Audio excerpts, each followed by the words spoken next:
Welcome. In front of me is an Honor Magic 6 Pro, and today I'll show you how you can insert SIM card into this device. Now, to get started, you need to grab a SIM eject tool similar to this one, which will come provided with the device and the box. But if you can't find it, you could also use a paperclip, push down one of the ends, and it should work just as well. From there, once you have either one of those, you can pop out the tray, which is located at the bottom of the device.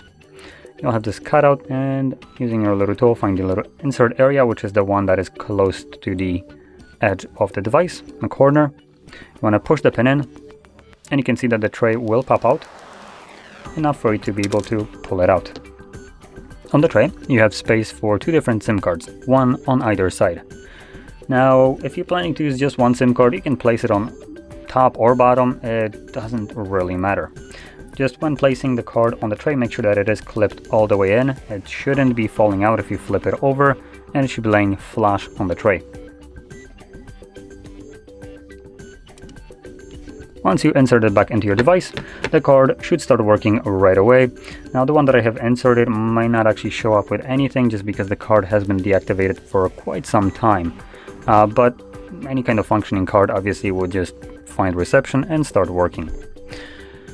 So, with that being said, if you found this very helpful, don't forget to hit like, subscribe, and thanks for watching.